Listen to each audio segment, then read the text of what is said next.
Supayalat adalah ratu terakhir Burma sebelum berganti nama menjadi negara Myanmar. Ia dikenal sebagai ratu yang kejam.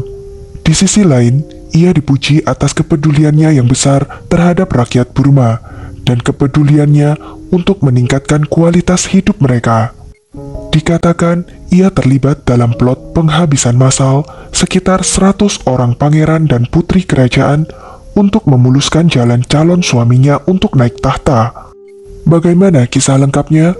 Yuk, langsung saja tonton video ini sampai habis.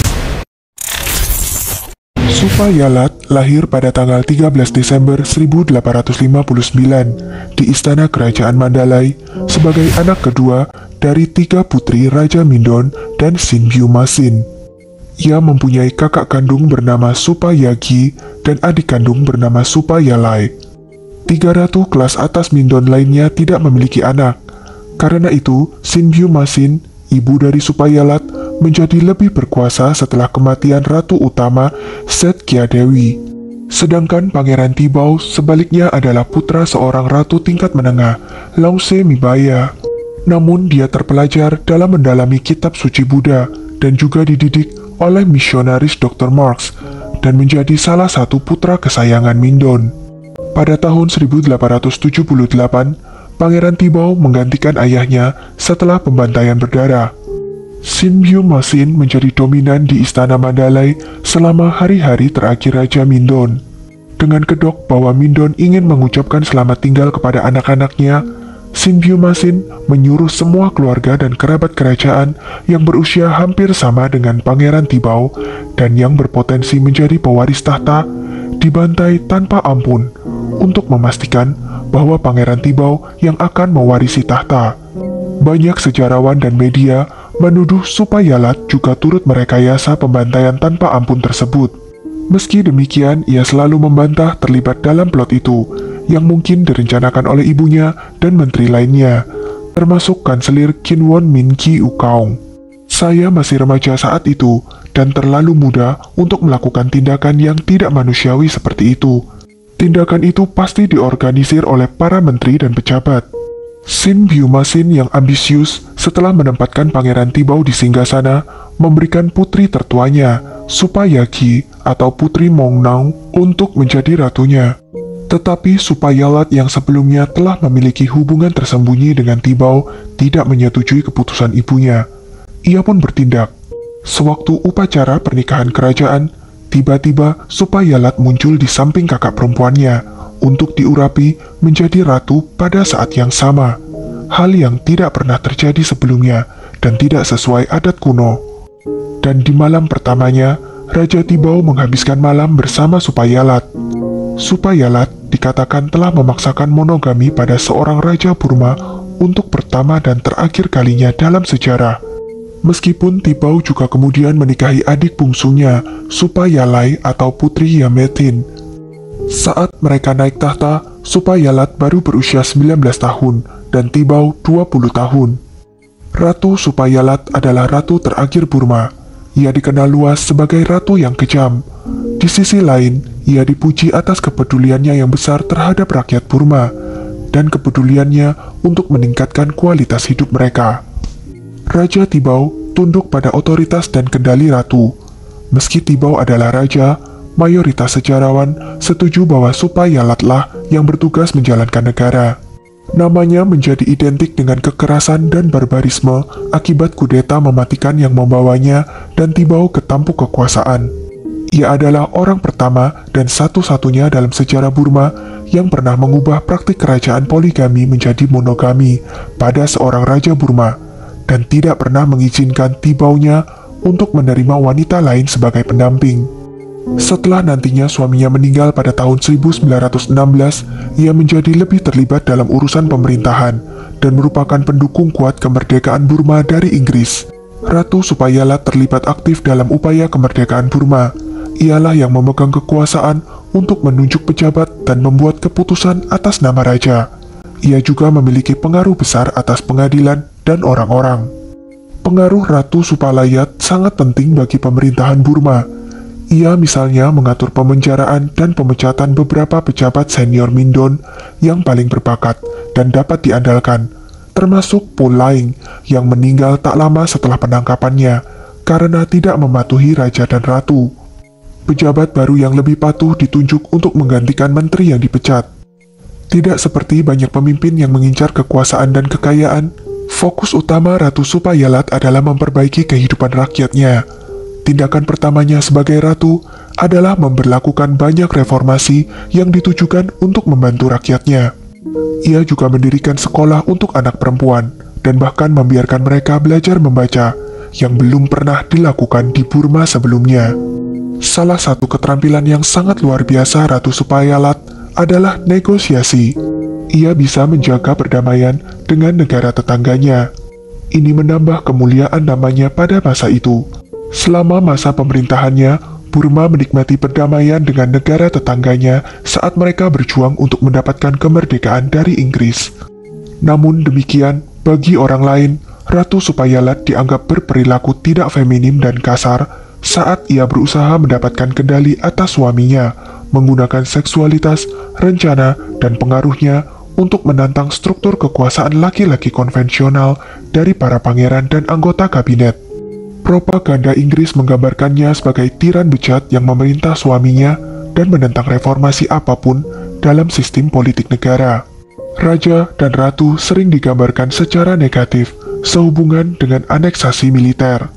Sayangnya, pemerintahan mereka hanya berlangsung 7 tahun ketika Raja Tibau dikalahkan dalam Perang Anglo-Burma ketiga dan dipaksa turun tahta oleh Inggris pada tahun 1885.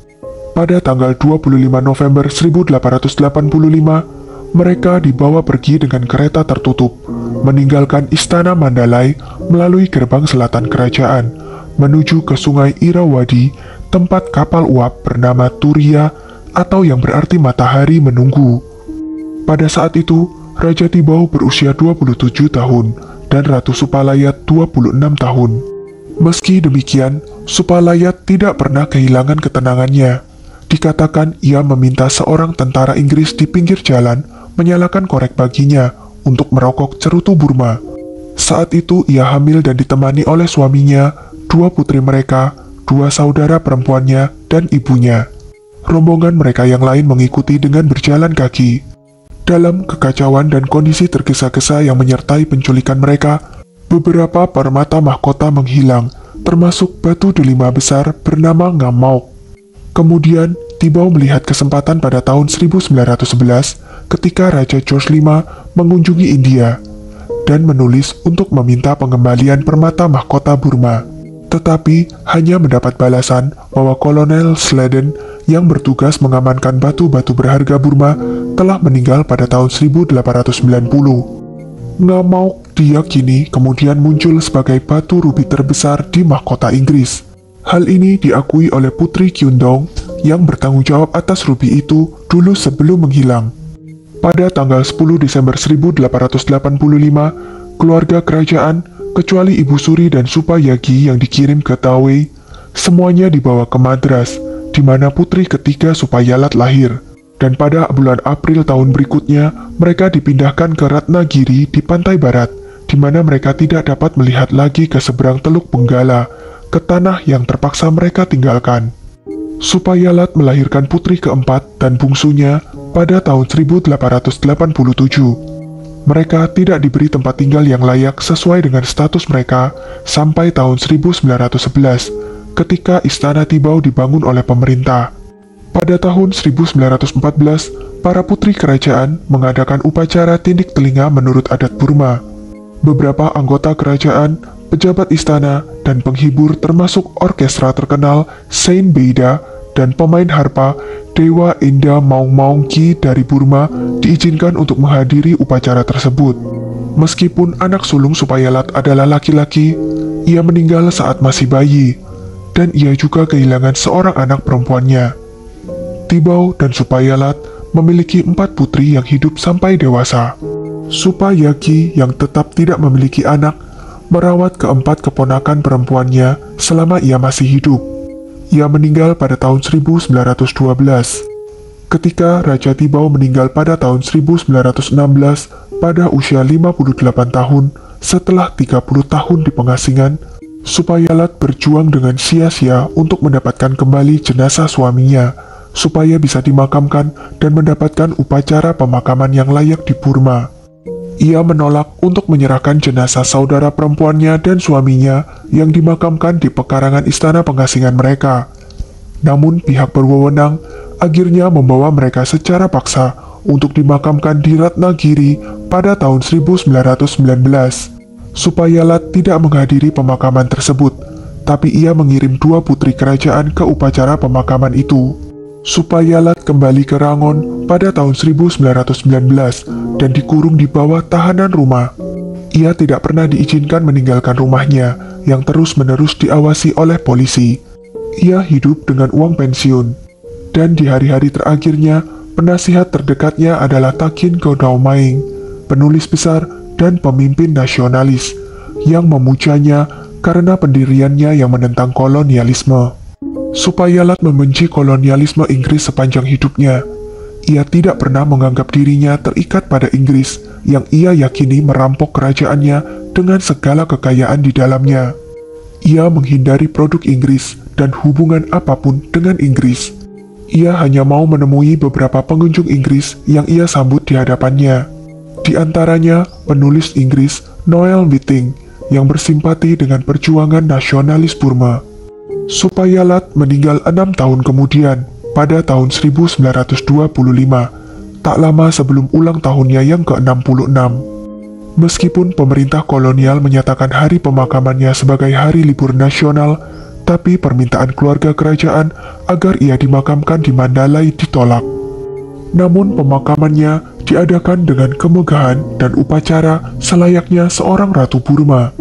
Jenazahnya dibaringkan terlindung di bawah 8 payung kerajaan putih, dihadiri oleh 90 biksu Buddha dan gubernur Inggris Sir Harcourt Butler dengan pengawal kehormatan dari polisi berkuda lengkap dengan 30 tembakan senjata. Supayalat dikubur di Mausolea Taman Kandaumin dekat Pagoda Swedagon di antara makam Kinki, ibu dari penasehat negara Daw Aung San Suu Kyi dan mantan sekretaris jenderal PBB U Thant. Sekian kisah dari Supayalat, ratu terakhir Burma yang terkenal kejam namun disayangi oleh rakyatnya.